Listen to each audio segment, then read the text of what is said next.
Dr. Hew, good evening, and we are live on Facebook. Hi, good evening, Ethel. Right. Hi.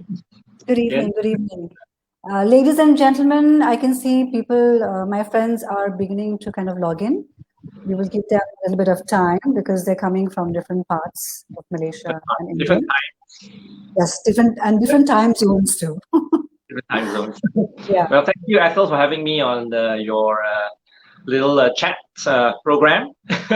Yes, you're most welcome, Dr. Hew. My pleasure. So it's called Heart to Heart because the entire idea is to make it very personal, very fireside chat, and Right. also give our friends, and viewers and audience a glimpse into your life much more than a professional life that way. So I think we should kind of just jump straight into it, presuming that lockdown is keeping you and me safe in whichever places that you are. So you're in Bangsar and I'm in Labuan. So two different places. Yeah, Right. quite far away. Yeah, it's quite a distance away, isn't it? At least a plane flight. How long is it? How long is the plane journey to It is Labuan? 2.5 hours. 2 hours by 2 flight. Yeah, so it's quite. hours. Yeah, quite a distance and beautiful, vistas. If you look outside your airplane window, it's all sea and it's Malaysia is beautiful, correct? Yeah, East Malaysia particularly because it's all rainforest, right? It's all virgin rainforest, thousands, Yes. millions of years old, and that Yes. side is not as urbanized or developed like in big cities in KL, where I am. So Malaysia has got a lot of different kind of scenery, from a very cityscape skyscraper kind of views to where you are at, which is like Yeah. island paradise. Very true. And then as your plane lands into the airport, you actually kind of see the island from a different viewpoint, right? Yeah. Labuan is such a rich geo park, which I did not know, and I kind of and I'm here for some time now, and having read so much about it, I think it's like a gold mine. It's just sitting on this petroleum kind of seabed or rock, as you call it, very ancient, very old, and that's how all the petrol companies are all the side. And Yeah. so rich in terms of flora, fauna, a little bit of history, World War II history, so much of history that I got to know, right from the Japanese and the British and different landmarks here and there. Beautiful, beautiful. It's just a short hop away, right? It's an island, a short hop away from the rest of Borneo, right? And Borneo is a huge area, right, which comprises of both Malaysia and Indonesia. That's and, right. And that's huge landmass there. So I think it's just boat ride from Labuan to Borneo. Boat ride. Yeah, you can just hop across in your back that way. Great. Yeah. So I can see people are joining in. Friends are joining in. Great. So ladies and gentlemen, good evening. My name is Ethel Da Costa, and I have a very special guest today to usher in the season 2 of Heart to Heart, which I think has turned out to be quite popular in India as well. Because I've had friends calling me up and asking me, when is the next session happening, Ethel, and stuff. So, ladies and gentlemen, pleasure to introduce to you Dr. Hew Yin Keat. He is the medical director of the MAC clinic in Malaysia, a very prestigious aesthetic clinic, which has a history of 25 years of being in the beauty business. Very well known in the media. Dr. Hew is the go-to for all kinds of, aesthetic trends, beauty, opinions, like a key opinion leader of the industry, beauty industry himself. Dr. Hew is also the founding member of the Malaysian Society of Aesthetic Medicine. So most of the which is like an authority on aesthetic medicine in Malaysia. So Dr. Hew is the founding member of this very prestigious and old institute. So Dr. Hew, welcome to Heart to Heart. And I'm very happy to introduce you and to kind of learn much more about what you do and why you do what you do in the field of beauty and wellness, how it all kind of correlates to our own mental health as well.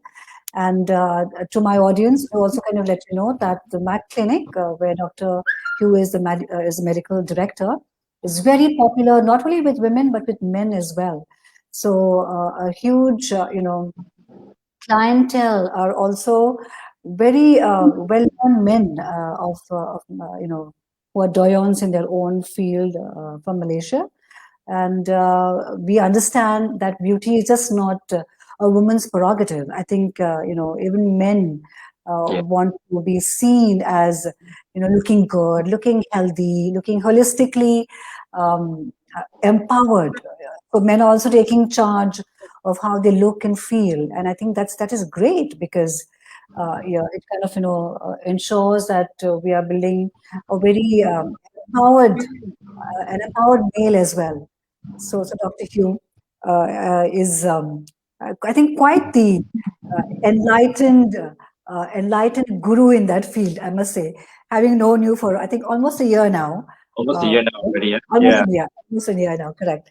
So we're going to jump straight into it. I can see that you're sitting in your, with the background of your beautiful garden, because we've been seeing all your. It's a bit overlit, yeah, because you can't balance between my, the foreground or the background. But later when the sun goes down a little bit, maybe you can catch a glimpse of it a little bit, or maybe I can show you. I think you want a tour of my garden. Another little hobby of mine besides aesthetics, because to me, right, I think that the gardening was quite an obvious kind of thing for me to go into when the lockdown happened, because you're staying at home, and I think within the first few days, right, all the bulbs have been changed in the house. You look for things to do around the house, when you're not at work, and the garden was the most was the next thing, and it proves to be the most challenging thing because it's always evolving, and it also requires a lot of nurturing, just like aesthetics. And I found so many similarities, and I'm so happy with the progress of my garden. It's only a small garden, but I find it's quite relaxing and quite good for mental health, if you want to call it that.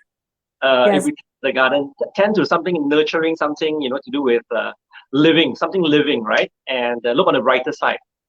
Yeah, and from your Facebook stories, your garden looks beautiful, and I think it loves you back because the flowers look so energetic and full of energy and vitality. So, as you do, actually, I sort of draw parallels with it to what I'm doing in my clinic, because in my clinic, what I'm doing is basically that. Over the years, right? I think in this industry, to do with beauty and especially medical beauty, people always thought about it being like just plastic surgery or enhancing or changing people's looks, by changing the nose or the chin or the face. But mainly, I think you can get great results, right? Just by optimizing the skin, making it healthier instead of altering, right? Reconstructing, making things healthier, just like the garden, right? The beauty will show out. It will bear fruit. It will have beautiful flowers, and I see so many parallels with what I'm doing when I'm tending to the garden. And to me, I find that's very satisfying, both in the garden and in the clinic.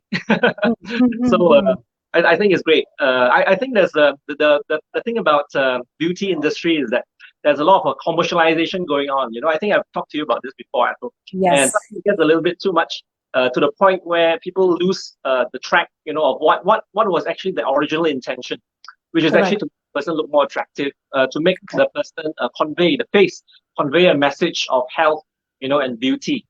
Correct. Rather than changing a look, right? to be sharper and and or bigger, right, in terms of when yeah. So, Yes. so I think it's a very interesting parallel, and it's a very interesting industry, both gardening and aesthetics. Right, because both require care and nurturing. Right. So having kind of, having said that, and it's such a beautiful, a kind of foundation to set on the very fact of how beauty correlates to us as human beings, right? Irrespective of gender. And then to use the same kind of example to tendering a garden and nurturing a garden. It's almost like you take care of nature and nature takes care of you. I can, Exactly. Yes. Exactly. yeah, Exactly that. Yes. that's beautiful, which is so required today because the sign of times requires us to nurture what has been given to us, which is the planet, and because of the misbalance that has happened, we are dealing with something like the pandemic. I Yeah. look at it, completely, in the same correlation that way. So Dr. Hew, you've been in the industry for the past 25 years, so you've seen so much that has happened, in the industry in general, and with your own practice, in particular, because you have been traveling widely, on conferences, understanding, trends in aesthetics, and then, the application of it, to human life, right? Where do you draw your focus, your inspiration, and your happiness from to keep it going and sustaining it for the last 25 years? I think for a start, right, I'm medically trained, so I think most people who go into medicine, right, well, they may say early on when they're younger that in it, for the money, right, to get returns for the parents, to be a professional, right, to be a specialist. And I think a lot of people see like medicine being that way, but actually when it comes down to the heart of it, whether a Right. person sticks with the profession and doesn't change something else, is whether they really truly like the profession or not. And in Mm, medicine, it's about helping people. So mm, I think the groundwork, the foundation is actually since young, I've always I've been a Red Cross or Red Crescent Society in Malaysia. Oh, Trying to help okay. people. You want to do first aid, you want to do some charity. I was in the Interact Club, which is actually a junior branch of the Rotary Club, right? Interact Club. When Mm, I was president when I was in one of the okay. in secondary school. Yeah, so that helping people. So I was actually fortunate enough to come into this beauty, medical beauty kind of thing, which Mm, was in its infancy stage, I think, in the early 2000s, and in the late 90s and early 2000s. I came mm, in early, which is why, I have got this experience, as you mentioned just now. So I was, in a way, in the right place at the right time. I did switch a little bit of focus because originally I did practice about 3.5 years in government hospitals. And that okay. time, it was within the hospital setting. And I was roped into the anesthesia department, Right. and I loved it. I loved it, putting people to sleep, That's and, right. and controlling the whole environment is like I'm a pilot, driving the whole situation while the Right. surgeon does their work. Yeah, so Mm, I really enjoyed it. We're using a lot of very potent drugs, in tiny amounts, which is kind of like what I'm doing with Botox nowadays, anyway. yeah. So when I came into the private sector, I was drawn in, and a friend introduced me, another doctor friend from Singapore, introduced me to this new thing at that time, Mm, right? Called mm, aesthetics. And his pitch to me was that, hey, this is something new, and there's going to be a lot of gadgets. There's lasers, there's injections, there's all these powerful things, and it's evolving, it's growing very very quickly. There's also the financial part of it, which is a little bit more rewarding. yes. There's also and you get to see a lot of women, and you're supposed to make them happy. So I said, oh yeah, okay, right. I'm a young man that I was. Yes, yes, sure. So that was my first foray, and I've never looked back since. That was in the late 90s, early 2000s. Yeah. Mm, So then eventually I owned my own clinic. And by the way, the MAC clinic, right, it's not related to MAC Cosmetics. The reason why it's called MAC clinic is because, again, it was one of the first aesthetic clinics in Malaysia. And that time, a former partner of mine, my ex-boss, he actually called it the Malaysian Aesthetic Clinic. So that's what PRACT stands for, Malaysian Aesthetic Clinic. Yeah, but I shorten it because otherwise it's too long. Correct. Right.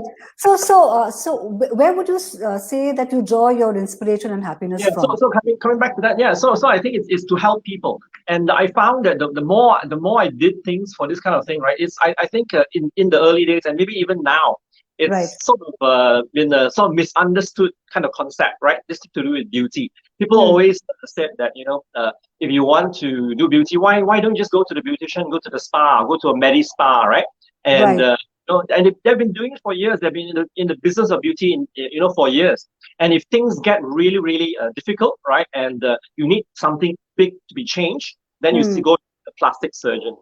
So now I think that has changed a lot over the past, I think, 5 to 10 years, really a lot all over the world, because this thing called aesthetics, right, where we apply medical knowledge, medical science, right, and technology into beauty has changed things a lot. So most people have heard of things like Botox and all that. Right, so correct. But then now it gets even more confusing, because there are all these high-end energy-based devices like high-intensity focused ultrasound, and then lasers, and in the laser family there are the 20 different kinds of applications of how it can be done to improve the skin, improve the face. So all this is to help people achieve their goals of having better skin. In the early days, again, right, when it was just thought of as being something to do a quick fix at, aesthetic clinics do quick fix at, it was just reducing wrinkles, with Botox, or fill in a little to fill up empty spaces, that they're shrunk when people age. And in Asian context in particular, it was actually to burn away spots. Everybody will ask, can you burn this spot away? Or I've got this little wart. It doesn't look good. So that time, even though it's a small thing, and since that time I've been doing before and after pictures for my patients, they get really impressed, because no one else was treating this kind of ailments, right? If they go to a beautician, they will find that they can't help them. It's too difficult to scratch up, and it's not their job. They just want to maybe just scrub the skin, put some moisturizer, put a mask, improve the appearance of the skin. But when there's a lesion on the skin, they can't do much. Right, when correct. people then go and see a dermatologist say, hey, this is not a big skin issue. It's not a skin disease, or maybe they don't have the tools to do it, or they're too busy, because there's a long queue of people seeing eczema and psoriasis. Yes. Which is very popular, right? Very common in Malaysia. Go home, right? And if they go to plastic surgeon, they will say, the plastic surgeon will say the same thing, because they are on another side, right, where they do aggressive and very strong, like cutting kind of procedures. And something more like that just doesn't interest them, because it's too minor. And they'll say, it looks like a very minor thing. I can't help you. So for me, right, I got a lot of satisfaction treating this kind of patients, which is sort of in the middle ground. It's actually like the everyday person, everyday Joe, everyday Jane, right? Correct. Got this kind of skin conditions that couldn't be fixed by the beauticians. If you go and see a dermatologist with these skin diseases, they will say, hey, it's not serious. Don't waste too much time. I'll listen to you, but I may not have the tools to treat it. Yeah. Correct. So then I'm happily in that area where actually I think I serve quite a large spectrum of people. Yeah, and that for me, right, has been very rewarding. And for me, I think that for me it's about helping people first of all. Right. But through this helping of people, I found that, of course, my clinics and my business grew, and because we were one of the first in Malaysia, or in KL anyway, to have service. That's correct. We ended up seeing a lot of celebrities, a lot of VIPs, VVIPs, and what they call in Malaysia, and it turned out to be very interesting. I met a lot of interesting people, and that is also part and parcel of what makes medicine interesting for me. Meeting new people and then getting to know them, getting to know this condition, even if they don't want to be, very close. They want an arm's length kind of thing. You're a doctor. I shouldn't mingle. I shouldn't get to know the doctor friend. But any of my patients have become my friends over the years. Yeah, so I think it has been any profession. Yeah, and I'm sure that you must be on their speed dial too. Right. So, Yeah. so, so, so Dr. Hew, I mean, we all understand beauty from a very holistic perspective, correct? Being a journalist myself, you know, you also get to see whether you like it or not, the other part of it as well, correct? So, what would you say, in your entire experience, would be in the business of beauty, as we call it, the cons of it, of the beauty industry. The cons of the beauty industry, I think it has always been the case through the years that people will do anything for beauty. I think Mm, especially and because women have an eye for it, and correct. it's hard coded into their genes to want to look beautiful because Correct. okay it's genetically because they want to attract a good a good potential mate, right? And also I think they just like to preen themselves and look good, yeah. And Yeah, yeah. We do that, it for ourselves. We don't do it for the men. that's something I don't actually see in some men, and Mm, across the board usually, right. all women, most of them they will see these flaws and they want to improve upon it. They also they're also very optimistic, they come in and they want this kind of service, find someone Mm, who can help them. okay. So again, I say in the earlier days, people go to see the beauticians. They are the go-to people. They are the ones they ask for advice about beauty. Which cream, which product to use. Yes. What facial I need to do today, or how do I relax, get pampering from the spa. So Mm, that has always been there. So when we came in as doctors and applying medical knowledge, there seemed to be some kind of a competition, right, with yes. that traditional beauty industry, uh, which is very different again from the plastic surgeons, right, in the past, Mm, because it mm-hmm. was a much bigger step, right, way Right. across. So then I see that there was a lot of how to say this, competition is one thing.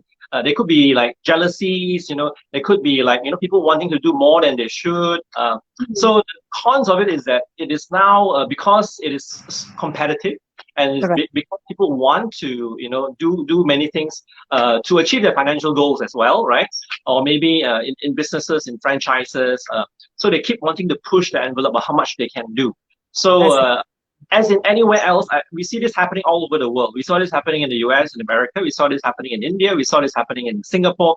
Initially, we saw this happening in Hong Kong, Taiwan, China, Malaysia as well. So the Mm, con is that is that everybody wants to be in the game, but they should know where they which position they are in, right? Just like football, right? right. You Yes. Yeah. Yeah. the goalkeeper can't go up front and score a goal, right? You have Correct. your role. You have an important role. Beauticians have an important role. I've no problems, right? Go to see a beautician if I need a Mm, facial, right? In fact, I mm, employ therapists as well, right? mm, mm, And mm. Okay. sometimes Okay. reviews Okay. may not be so uh, scientifically or medically proven. There's no double-blind randomized control trial on this particular product, but it works, right? And Right. it helps a lot of people. So there is a role for that. And then here we are, right, in a role where we have got a bit of injections, injectables, Mm, medication, which can only purchase from a pharmaceutical company, mm, and which again, the students shouldn't be doing, and the lasers and all that, which are also high end, and it can cause harm if the person is not well trained. Yep. So this kind of positioning and this jostling, right, is mm, causing a lot of problems. I think there are some countries which have done it very well. They have right. very good tight rules. They learned from the past. They learned from mistakes. Learned from the layperson who has got problems, who got something scarred or something maimed or even death Yes. happen, and Yes. then Yeah. got tighter rules, or clear and strict rules, and people sort of follow them, right? And it's Okay. well informed. So we want to head towards that, something like that in Malaysia. But in Malaysia, at the moment, there's still a little bit of a tussle Mm, between mm, all the players.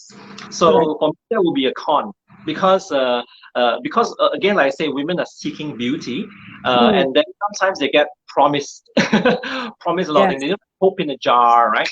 And then Yes. a lot of empty or false promises. People that cannot do it, like they will say they can change something, and then they keep trying and trying and trying, and eventually the person, the consumer, finds out that, oh, actually this person really cannot do, right? So, Dr. Hew, could there also be a problem of with self-image as well? Because I myself have, being here in Malaysia, I see that it is a huge, it is quite a booming, industry vertical. Do you think that it is also a self-image issue that makes more and more women seek out, artificial concepts of beauty? Yeah, no, I would say in the earlier days, maybe there's like maybe something more artificial, especially when you look at reconstructing or changing things like plastic surgery, Hmm. right? With the beautician kind of side, with the spa kind of side, is just very gentle, gradual change, improving skin and all that. So we are sitting somewhere in between. In Malaysia, actually, it's quite interesting because we've always been a very laid back kind of nation.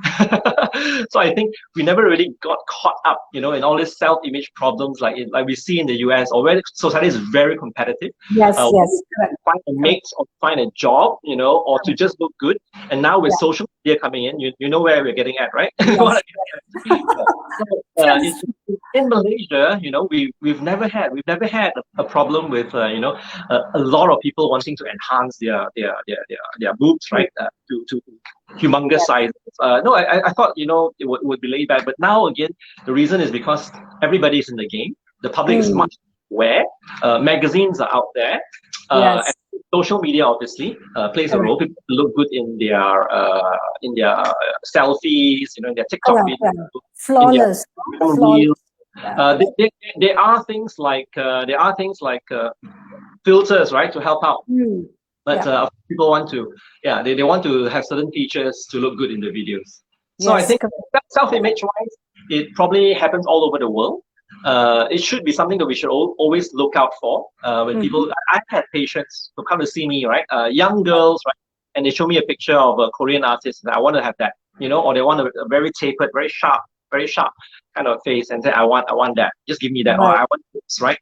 Kylie Jenner kind of lips, right? Yeah. So we do have that, but I think if the doctor is sensible and the professional, is professional, then things, right, can be nipped in the bud. These things can be counseled. This thing can be talked over with the patient, so that in the end, right, we come up with something sensible to do. Because even if, let's say, we kind of blow up people's lips, right, we can give them a little bit of enhancement. We can make the lips look a little bit more plump, a little bit maybe more moist. So that already gives a better look. Yeah, because that is I think like a huge trend right now. You see, because most of the lipstick models, right, as we call them, require very plumped up lips, and also I keep seeing that, right? So I think it's like a landmine from what from my perspective. When I look at the entire beauty industry as an insider and then being out, it is a landmine that one needs to tread with information. Make informed decisions. Unless, I don't know whether you remember sometime in the earlier days, I think before even Netflix came about, there was this series from the US, obviously, called Nip Tuck. Have you heard of? Have you watched that? Yeah. So initially it was a pair of plastic surgeons, and I thought it was hilarious, the trouble. And I so identified with the patients they see, right? And then they had all kinds of adventures, disadventures, and then eventually towards one of the seasons they started they employed female psychiatrists, right, to counsel the patients. I thought that was so amazing. If I could have this kind of expertise and sharing in my clinic, I could put people the right way.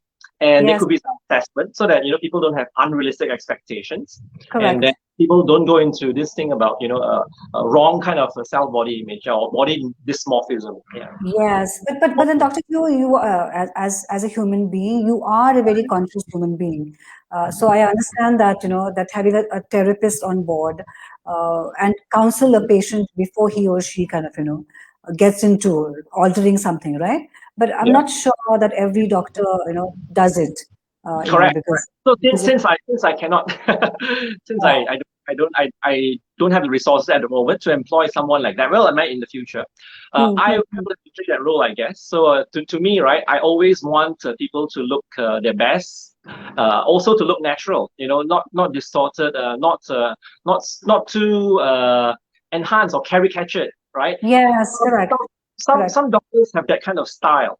They will put in a lot of filler in certain areas of the face, or they would do a lot of Botox to make it completely still, or they will keep scrubbing or lasering the skin until it's perfectly like porcelain, right? Scrub. Yes, But it may not be a good thing, because every time something is overdone, eventually people will find out, right, that it's actually probably not a good thing. right. It may be detrimental to health as well. Also may be detrimental to an organ like the skin, right? Yeah, and I think psychological health as well, right? Because we all understand that body image, self-image has so much to do with self-esteem, and then the external that will step in. So on that note, Dr. Hew, coming from India myself, which is the second largest country in the world.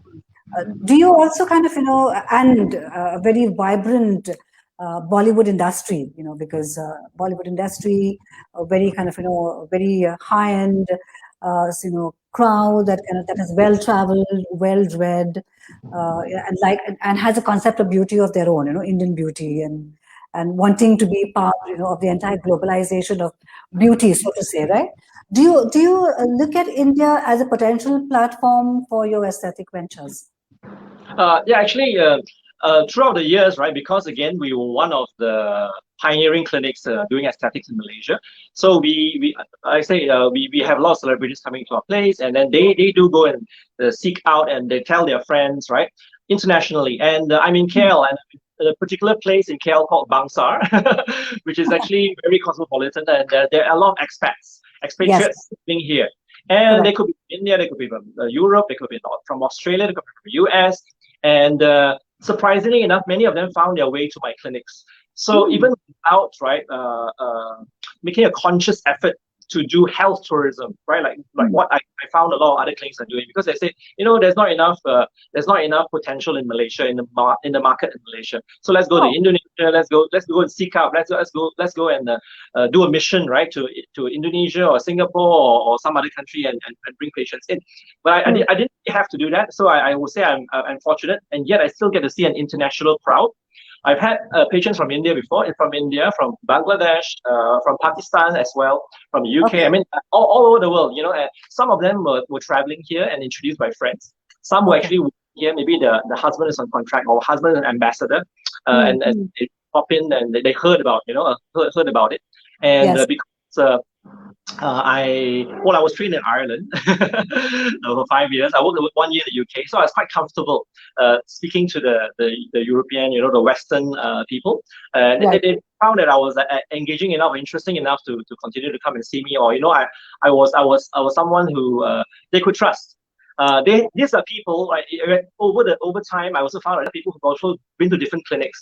They could be an ambassador's wife who've been to South America, who've been to Geneva, Switzerland. And when they come and do Botox with me or do a laser with me, they say, hey, you're doing this job better than what I had when I was over in Geneva and in Switzerland, So what is this? Why? So I said, no, because I think they're really living in the world. Without borders. Correct. Yeah. Correct. So it doesn't matter. It doesn't really matter, where you find a good doctor. If you find a good doctor in Asia, like here, if you find a good doctor in Singapore, or you find one in India, right? Then I think credit where it's due, right? I think the good ones will have a good reputation, and there will good words, word of mouth kind of thing. But what I find a little bit disappointing is that nowadays, right, because of social media and because of how all this news goes around, fake news included, right? Being mucked up. So it's very hard. It's very hard to just depend on word of mouth to survive. Correct. Another thing is actually some people are actually actively promoting things which are not true, and saying like, saying like maybe some clinic or something is actually award winning or world renowned, when it's not. So I think everyone has to be a little bit careful, but it's probably always been like that for all kinds of things. This is the Yes. real. Yeah. Correct. So India would be an exciting opportunity. Yes, it would. Yeah, would be. So The other, Dr. Hew. the other thing that is good, right? I think that I find I'm again fortunate is that in Malaysia we have let's say three or four, right, main races, right? So the Yes. Malays, the largest population, and they are brownish kind of skin, right? Correct. There's the Chinese, and they're lighter Oriental kind of color, right? Then there's the Indian, right, with huge population of Indians in Malaysia itself, right? Yes. And then of course there are the others, right? The local natives and also the expats and the Eurasians in Malaysia who stayed Correct. back. So because we see skin from all across the spectrum of different colors, I find that because of that, my experience with lasers and all that is good. So when it comes to treating pigmented skin, there's good experience, and I do seek out how to help my patients, knowledge, right? Seek out knowledge about how to help my patients who have a pigmented skin. So I think so Malaysia is fortunate in that way. Correct. Yeah. Wow. So I'm just looking at our chat. We have friends from Bangladesh. We have friends from Dubai, and we have friends from Malaysia as well. Not bad. Not bad at all. So Dr. Hew, I'm sure you have your own list of beautiful faces. This is the time when you let all the cats out of the bag. So who who would be your most beautiful face or faces, correct? And why? Oh, that's a that's a loaded question, and that's tricky. You did mention something like that early on, when you're asking me about what to talk about.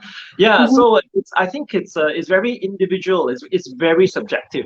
I think last year, if not mistaken, I was just looking, just a quick look at beautiful faces from around the world, and there was a list, right, last year by TC something, right? 100 most beautiful faces around the world.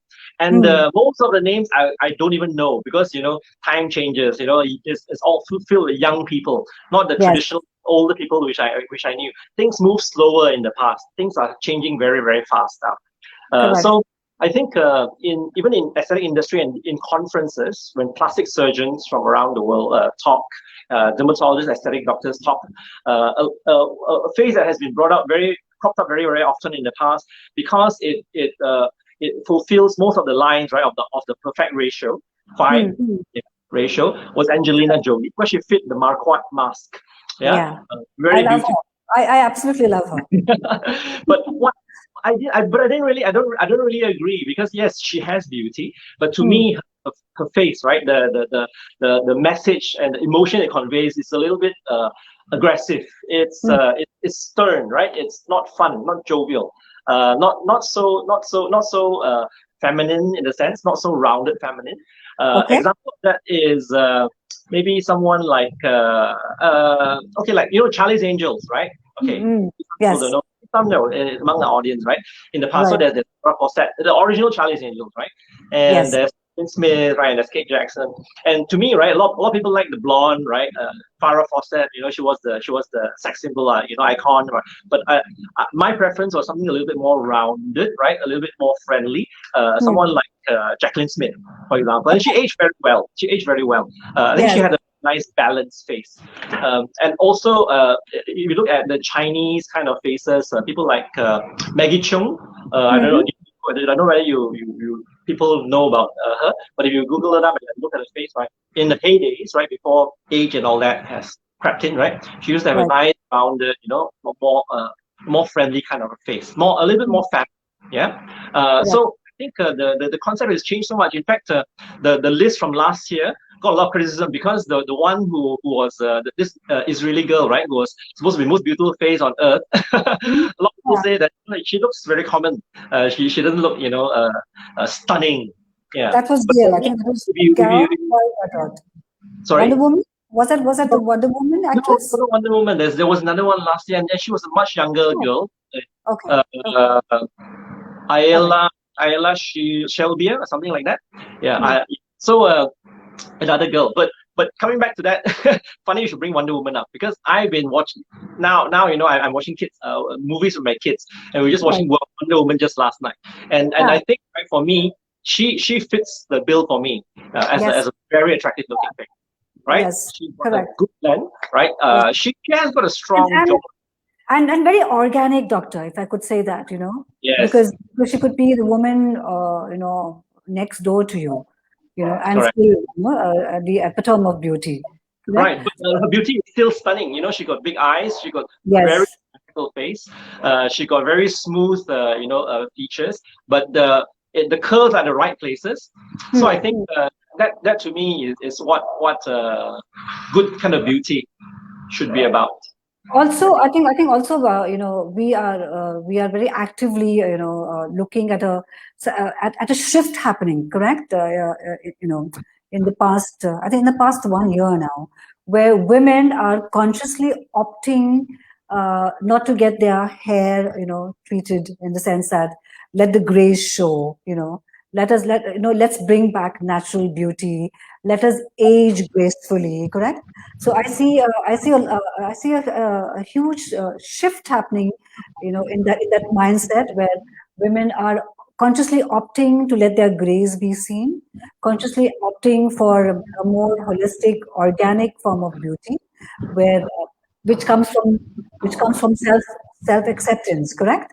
And I think that looks very beautiful also. So you have almost like two universes that happen simultaneously, the very controlled universe of external enhancement, and the very natural universe where women are opting to be seen for who they are, physically, emotionally, psychologically, and also in terms of beauty. uh, what what would you say is contributing to that shift that we are seeing in today's timeline? Now, today's times probably is because of the pandemic, because lockdown, right? People are just staying at home. They're not forced to put on their makeup every day to go to work, and then they will find that when they look in the mirror, right, they have a certain look. After a while, they get a little bit more comfortable with that look. Mm, Doesn't mean the look is perfect, right? So and then they find ways to improve a little bit on that look to freshen up, right? But without too much of camouflage and thick makeup, right? And right. coloring of hair and everything. They can just make simple little changes or enhancements, use a little bit of products, right, to improve the skin appearance, right? Right. And that already gives them some improvement. So I think part of it is because people have been locked down and they can't really go all out. But it's a good thing because I think I belong. I say there are two universes, right? But I belong to Yes. the and I have always been right throughout my whole time in Yes. aesthetics on Correct. the side of the natural kind of thing, natural look, because I find it also ages much better. So I Mm, have my philosophy has always been to make women look natural. So when they mm, come to see me, whether they're in the 30s or 40s or 50s, right? I just want to do certain touches to make them see the improvement, and they see it for sure. And then I carry them over the years, right? And we see what happens. And so what correct. has happened is I came to a point where early in the earlier days I was treating ladies who are in the 30s, right? But over time, they started hitting 40, they started hitting 50, and Mm-hmm. and we both agree. When I talk to these patients, Yes. we all agree that they look very good for 50. Correct. now, Yeah. now 50 people who are 50 years old nowadays, right? Half a century do not look at all 50. Uh, We and don't. there's so many contributing factors, but I would like to think that my services help them as well. And Yes. they're very happy. They're very grateful. Yeah. So it's very Correct. rewarding when I see this kind of patients as I Correct. carry over the I years. think, inversely, we also see a lot of younger women also opting for, as I said, a nip and tuck and, kind of touch up here and there, because I think even their concept of beauty is also changing, which could be, it could also be sheer peer pressure, and it could also be where, uh, you know, things like, for example, a girl wanting to kind of, to get married, or, or career, and, I think all those pressures also kind of step in, which also then brings me to this other question of mine, because I know that in India we are very vocal as women, very vocal, because I think there's a very heightened sense of, of opinion. So Indian women are also very opinionated, in terms of what they feel, what they see, what they want, in that sense. Which brings me to a very core issue on biases based on skin color, correct? Because I'm sure as a doctor, you also kind of, either in a professional practice, or your personal spaces, you are aware of it.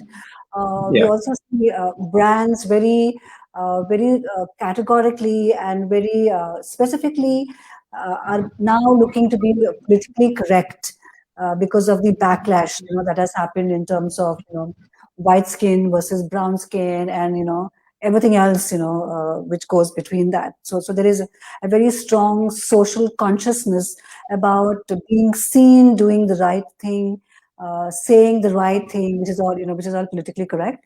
Do you also kind of, in the industry, see biases based on skin color? Yeah, no, I think this is an old question by now already. Again, I think in Malaysia, I'm fortunate because growing up, I saw people of all different kinds of skin color. It was never really an issue that I was aware of. Maybe because I'm a man and I didn't look at it the way other Yes. people look at it, right? In terms of beauty, to me, it wasn't an issue in how I perceive things, right? Whether dark skin is not so good, or fair skin is better, or something in between. Tan skin is better, or people like, skin of people who live in the cave is better. Yes. So Correct. I think that is not really a major issue. People have brought it up, there's perception. This has to do with perception. Maybe people are finding that, people with fairer skin are getting ahead certain things, or in certain countries, right? Or maybe it arises because they see certain things, how the media portrays it in magazines, in shows, in movies. And it could be a subliminal, it's like a background kind of message, that the fairer people, get what they want, they look better. So I think it's not really true, because the thing about being healthy, having healthy and good looks and attractiveness, right? Skin color is not a very big factor. One of the perception studies showed that if you want to look healthy, or you want to look younger than your age, right, and you want to look successful, right, it doesn't matter what shade of color you are. It matters if it's even colored. So if let's say you have you have white skin, but you have too much of freckles or too much of aging kind of spots, right, then it's perceived to be a little bit less attractive. But this is very general, because of course there are exceptions. There are exceptions. Correct. And how does it all then correlate to, holistic wellness and holistic mental health? No, I think exactly that. People who keep feeling that, they want to keep whitening their skin. They find all kinds of ways, right, and they're never happy. So I think that is being too self-critical, about their own self, and it's something that's very hard to change, right? Like the Michael Jackson kind of dilemma. Because most of the beauty stars. More interesting story. He was a black man with vitiligo, right? Correct. And his dermatologist prescribed him a medication, a drug, to kill away all the melanocytes, right? Melanin producing cells. Yes. So of course he changed to white. And I think that might have thrown him off a little bit in terms of the issue. And I think people do face this issue. But I think if people come to see me about something, I will actually always temper it down. I will try and bring them down to more realistic expectations, into moderation, into telling them also that, it doesn't mean that fairer skin is better. Some exactly. Correct.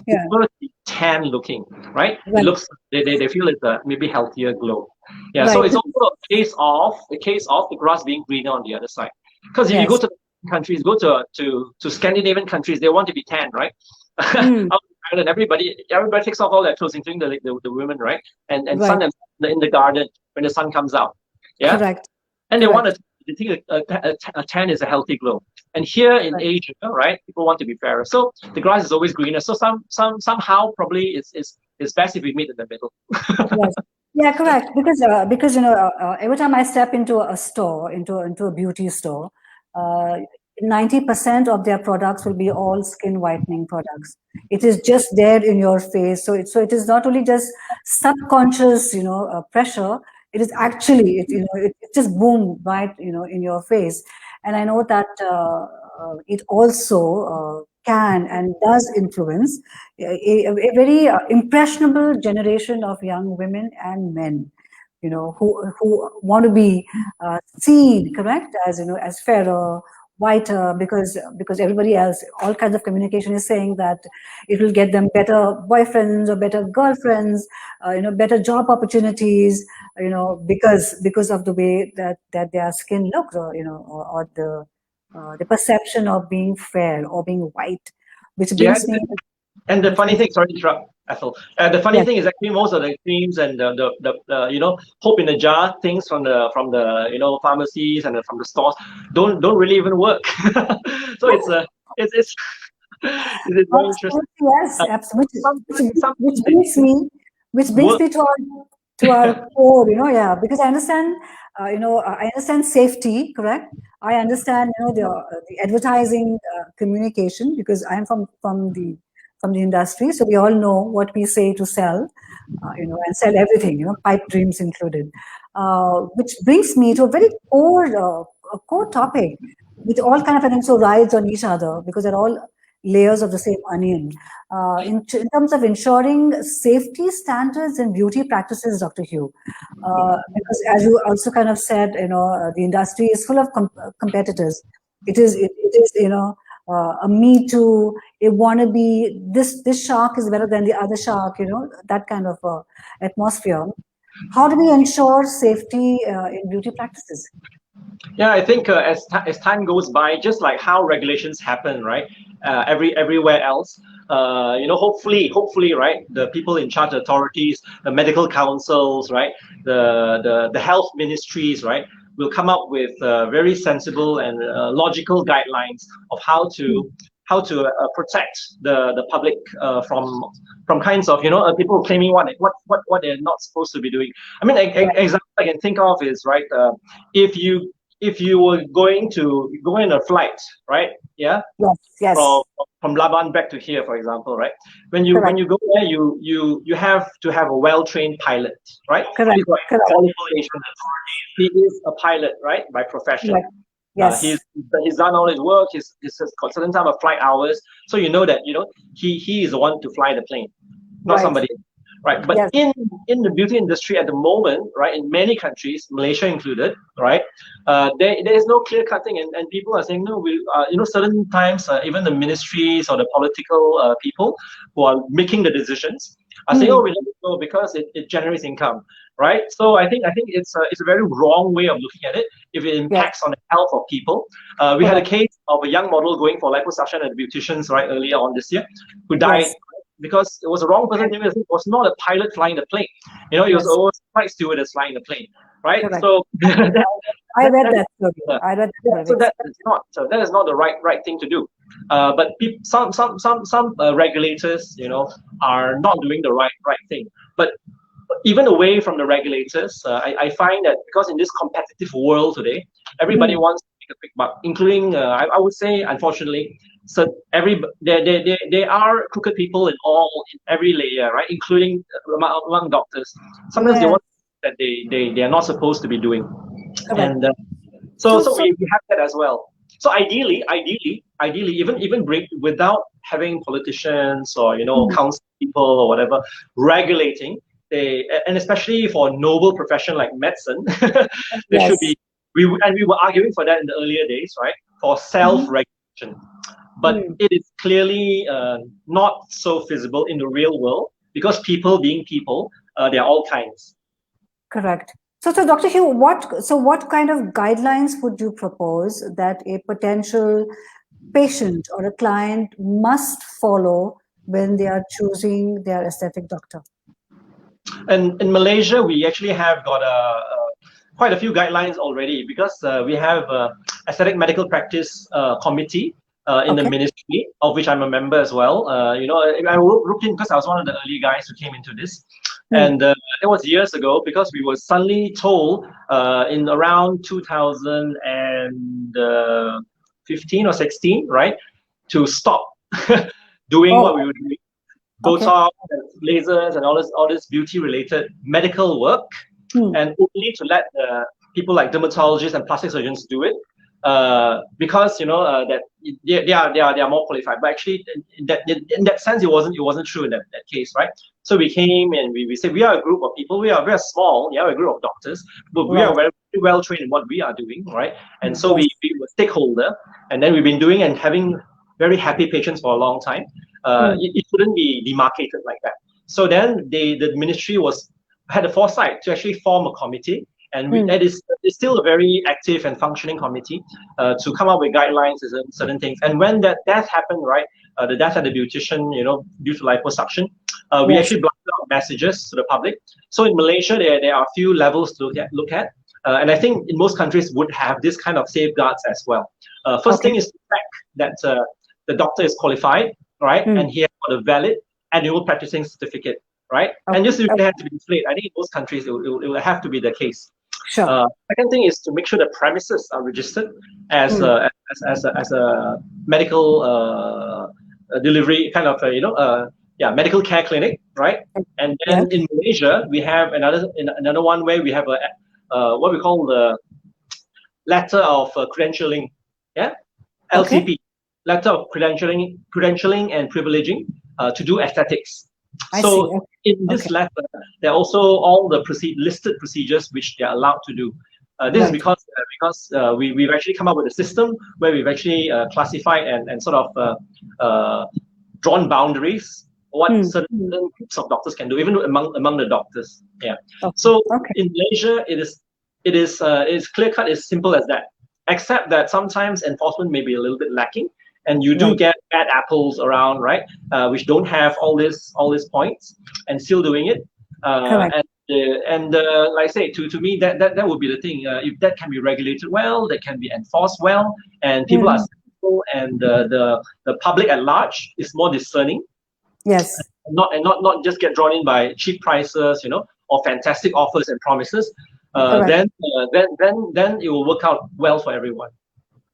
Okay, wow. So ladies and gentlemen, I think that is what you need to do when you choose the right professional help to kind of whenever you feel that you should go, why not, for a refresher, which reminds me of it's a very famous movie with Goldie Hawn. I think it was called The First Wives Club. And hilarious, completely hilarious, because that's what she does, and she chooses wrong, and and then she kind of suddenly, her friends say, "What happened to your mouth?" Anyway, so doctor, you have such a busy schedule, because you manage to today. Yes, correct. Yeah, and I think it's a 7-day-a-week schedule almost that happens in, and two very active clinics in Bangsar, one at Lorong, the bungalow, and the other one at BSc. How do you unwind, or what is your source or go-to to unwind? Source to go to the unwind. Interesting question. Well, I think in Malaysia, right, people like food. So I've been exploring after hours, different kinds of food from different countries, right? Japanese food, right? Italian food, local cuisine that has been upgraded and improved upon. Asian food from different countries. Even Middle Eastern kind of food have started popping up in Malaysia. So food is a big thing for some time now. And of course, if you have food, you have drinks, right? Things like wines and cocktails and all that, I've always enjoyed. So that is one part which I almost actively do. But also it's just over the course, right, of doing the job and unwinding, right? And also because I've been traveling also, I think the past 10 years have been crazy, have been great to me.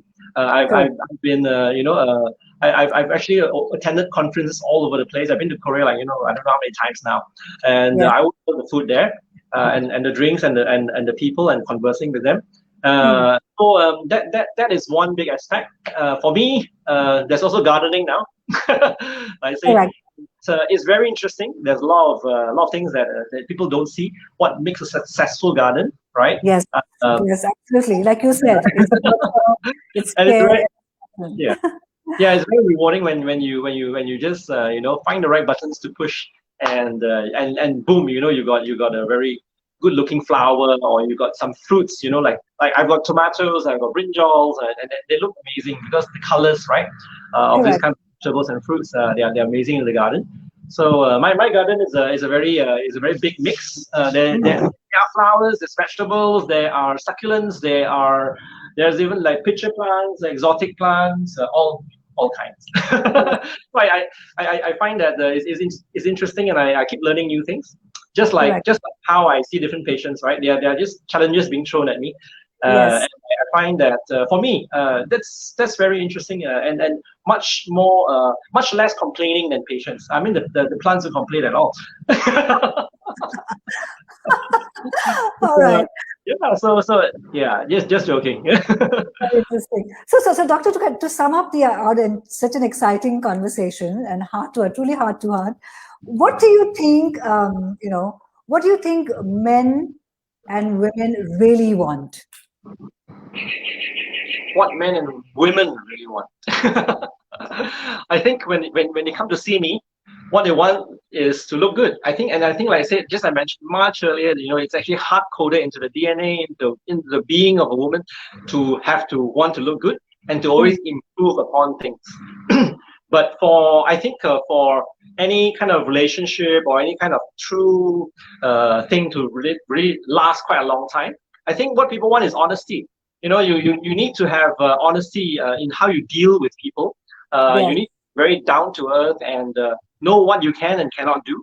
Be correct. humble enough to learn new things when you don't know how to do it, and then I think, right, you can approach all transactions and all interactions with people in a more honest kind of way.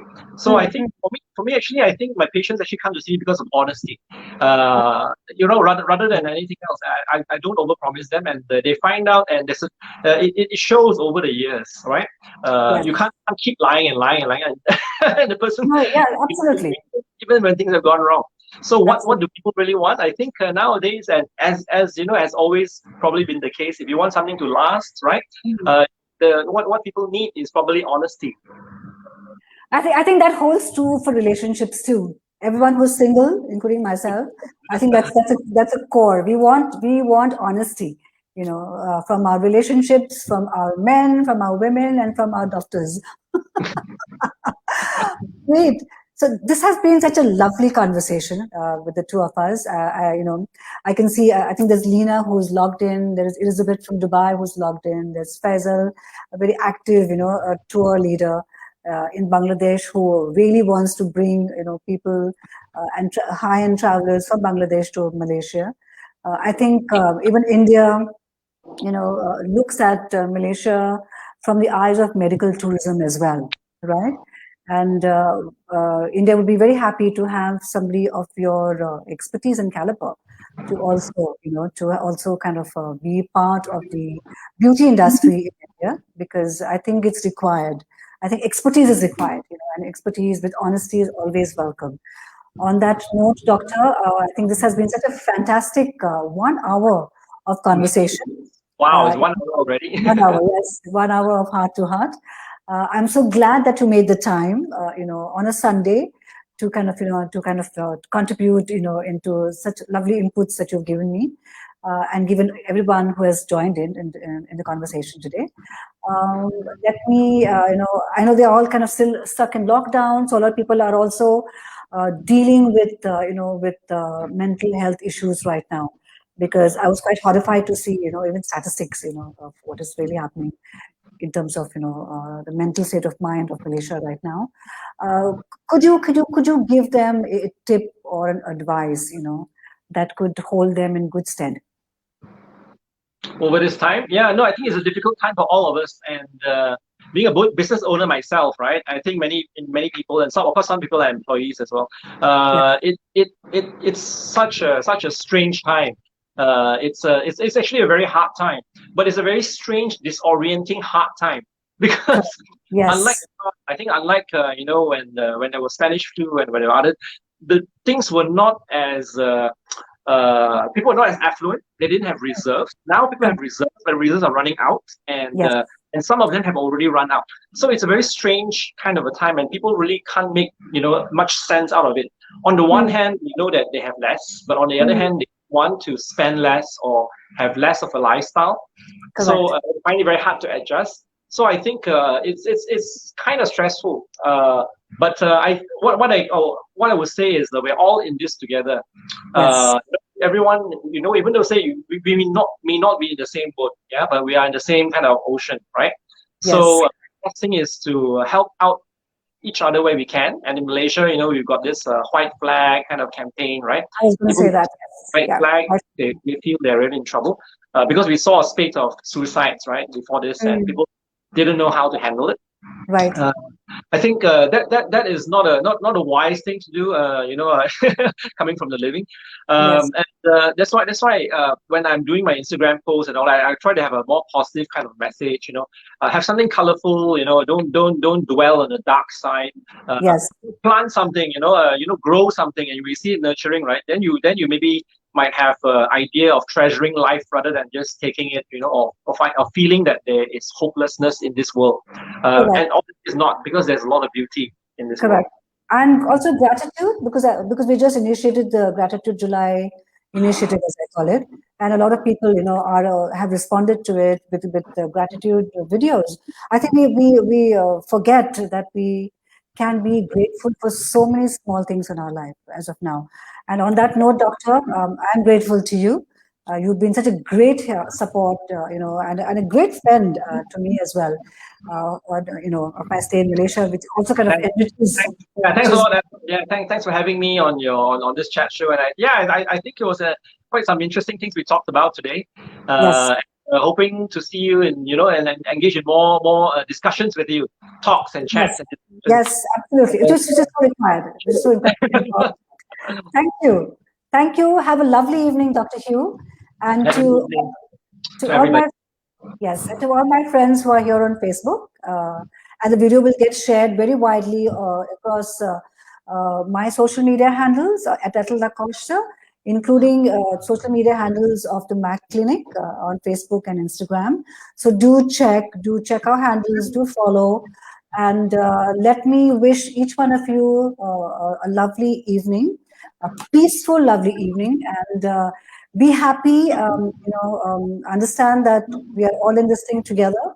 The lockdown is not going to be forever, but resilience, creates a great character. And on that note, let me conclude and end my heart to heart with big love to everyone. Thank you so much, Dr. Hew. Bye. Bye. Bye-bye.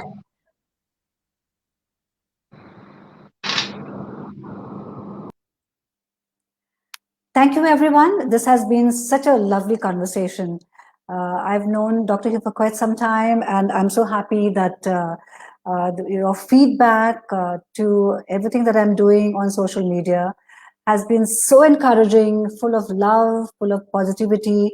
I get great messages from you on my WhatsApp, on my Instagram DM, on my Facebook Messenger. So I'm so thankful to each one of you, all across the world, wherever that you read me and you watch my work and you participate in my work.